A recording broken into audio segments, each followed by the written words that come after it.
everyone. We're back in the kitchen because we have another polymer clay project. Today we're going to make polymer clay stitch markers. And I'm going to show you how to make it two different ways. This one has an H pressed into it and it doesn't have any kind of charm. This one, we wrote the H on using a Sharpie and we added a little dog charm. So I'm going to show you two different ways to make super simple polymer clay stitch markers.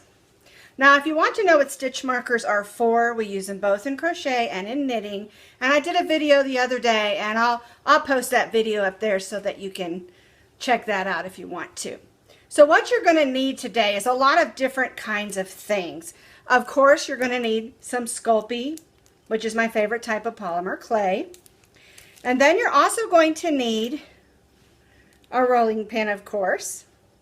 You'll need some parchment paper to put in your pan for baking your little polymer clay pieces. And then you're going to need, if you want to, some of these tiny little, I don't want them to fall, oh, I know what I'll do. I'll put the back on. There we go. Tiny little polymer clay presses. And you can find these, they're made by Primo, and they're over in the polymer clay section in Hobby Lobby, Joann's, and Michael's. And they have several different kinds. This one's just the basic shapes, and I really like using it. But you don't have to use these. Whoops, I just dropped one. But you don't have to use these. You can do the same way we did our beads the other day. You can just make little beads, round little beads that work great. Once we get the little beads or charms made, you're going to need a few jewelry making supplies. And again, I purchased all of mine at Hobby Lobby and you can find them there. You're going to need some teeny tiny pliers, and here's 3 different kinds. I bought this in a set for like $7.97 a few years ago. I don't know if they still sell them, but you are going to need at least one tiny little pair of pliers. And you might even just raid your husband's, or if your wife likes to work on tools, raid their toolbox and get their teeny tiny needle nose pliers. They'll work great.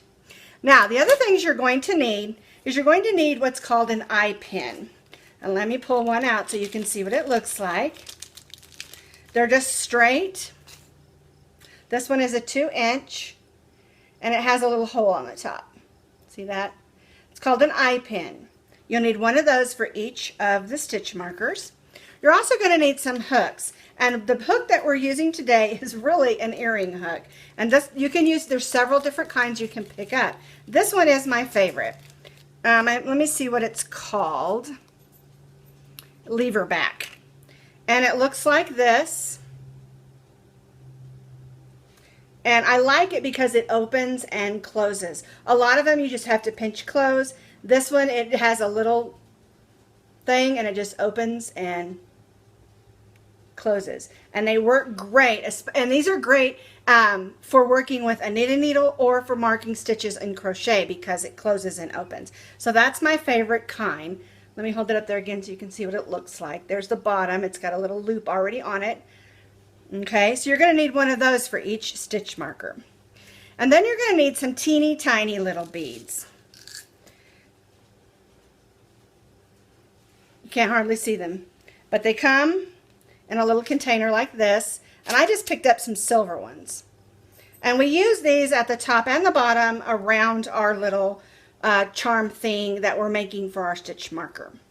Now I picked up these are sterling silver ones actually. You can use plastic or metal or any kind that you want.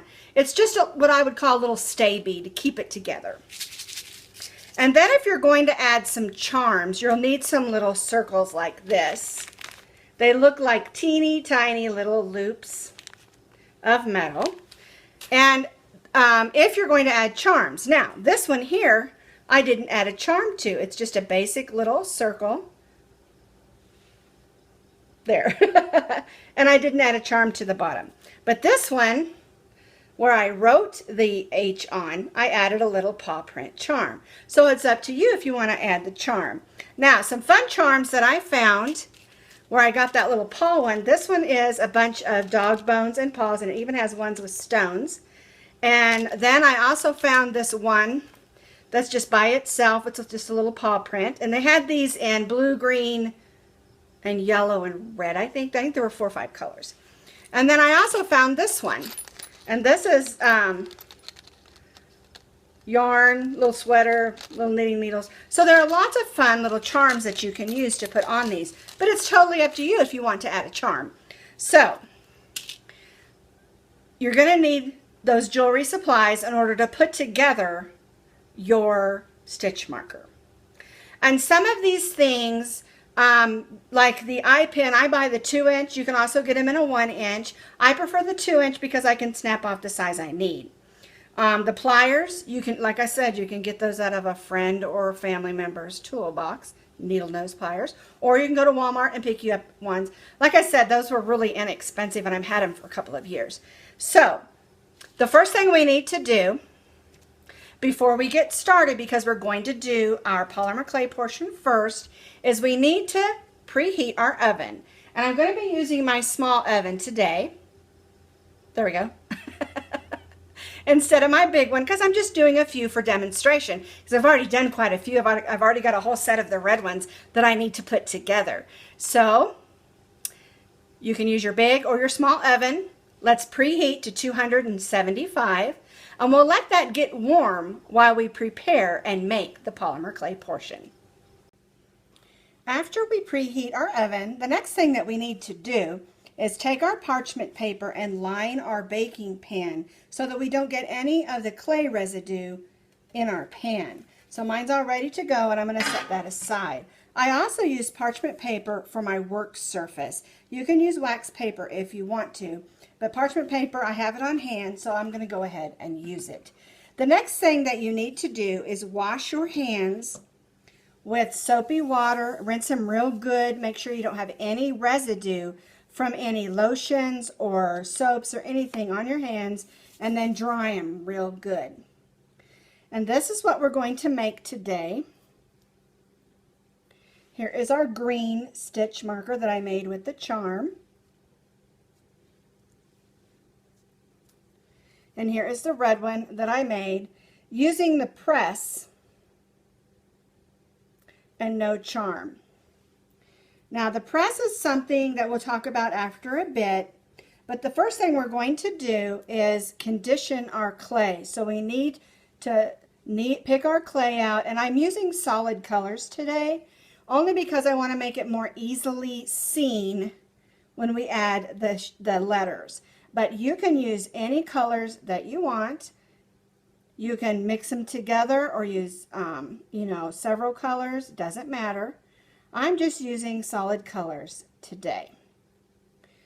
All right, so let's grab our shapes, and I'm using an oval for the green one and the circle for the red one. Now you can use any shapes that you want, and they have several packages of these, and so you could choose a different shape, obviously. And then we're going to need our rolling pin. Now we want to roll this into a ball. I'm going to roll this one in a little bit of an oval since that's an oval shape. And we're going to roll it out just a little bit. We want to keep it about a third to a half inch in thickness because we're going to have to be able to put that eye pin through there. And then we're just going to take our press and press it down. And then I just use this little tool. You can use anything you want because it's going to stay in there. And so I just kind of gently ease it out with this little tool.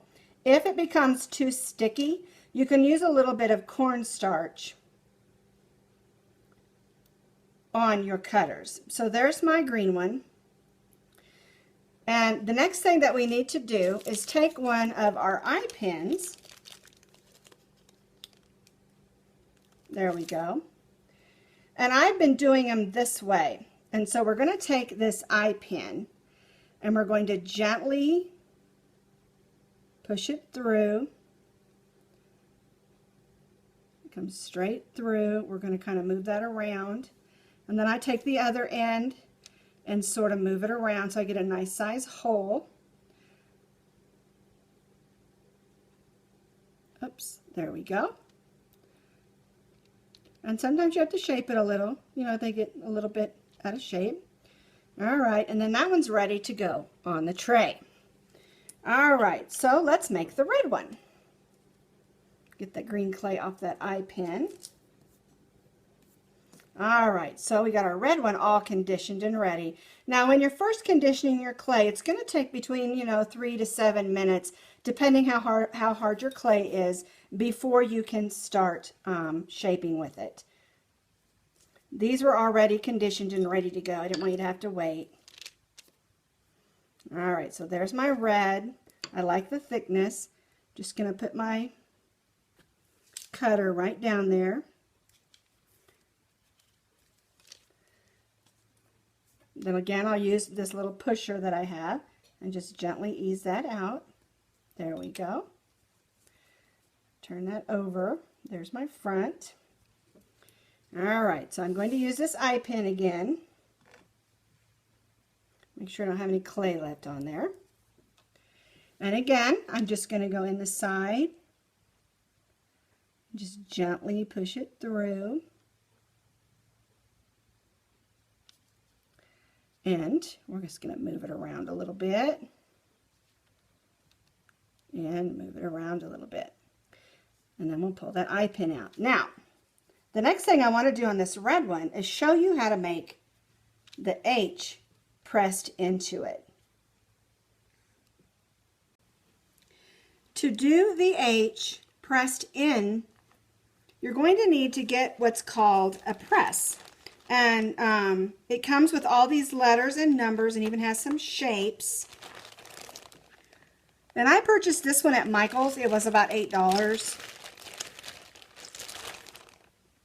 They're just plastic little squares that have all the letters on them. And you just line it up, make sure that it's up and down.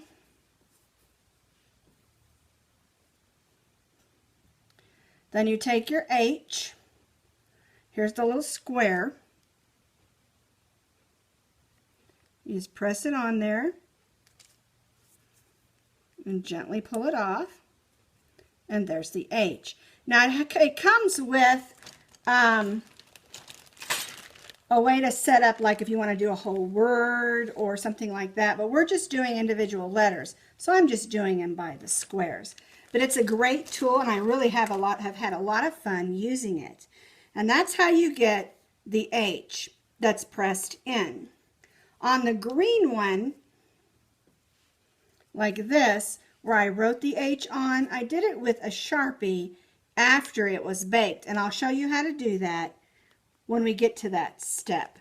So now let's go ahead and put the ones that we made in the oven, and while those are baking, I'll show you how to put together your stitch markers. This is my favorite part. I love to assemble them because it's just, I don't know, it's just so much fun. Let's start first with just making one like this. Here I've got one with a J on it. So I'm going to pick up an eye pin. Before I do that, I'm going to put 2 beads right in my hand. I think it's easier to do if I just put them in my hand. All right, so I'm going to pick up my eye pin. I'm going to put one of those beads right on my eye pin. I'm going to put that J right on there. And then I'm going to put the other bead on. The next thing we need to do is just attach our clip. So this one is too long. So I'm going to reach over here and grab my other pliers and just clip off a little bit off the end. There we go. And I'm going to hold that with my finger. And I'm going to take my rounded pliers and I'm just going to put it like this and roll it forward. But I'm not going to close it yet. See how I made a little candy cane hook? I'm not going to close it yet. I'm going to go ahead and get my hook, put that on there, and then I'm going to go ahead and just close it. And I'm going to use this other pair of flat pliers to make sure it's snug and on there tight. And that's how you make the simple one without a charm. Okay, so now let's make one like this. So the first thing we need to do is decide what letter we want. Well, let's go ahead and make a J.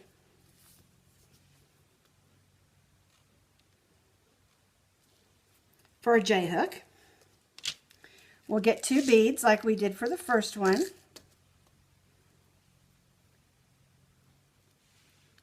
We'll put 1 bead on. We'll put our little marker on. We'll put our other bead on. We'll do the same thing. We'll clip just a little bit off the top of there.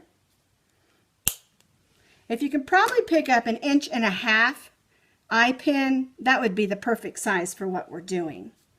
All right, so now I'm going to do the same thing. I'm going to roll the top of that down like a candy cane.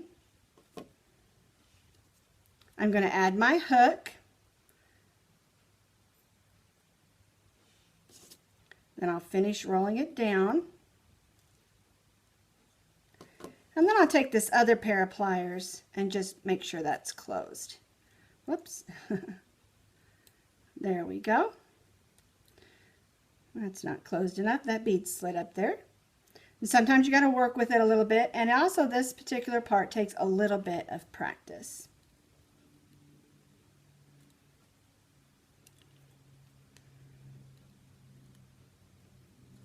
There we go. All right, so now I want to add a charm to the bottom. And I'm going to add this little dog bone charm because I think it's kind of cute. So I took one of the rings and I went ahead and opened it just a little bit. I'm going to put my charm on there. And then I'm going to put my bottom of my, there we go, there we can see it better. Now I'm going to put the bottom of my stitch marker. Just going to close those up. Make sure they're nice and tight so it's not going to come off. And there's my other one. Isn't that so much fun? You can make a set of these for someone who loves dogs. You can make a set of these for someone who loves to knit. What a great fun project and a great gift. Now I have a bunch more to make. I'm so excited.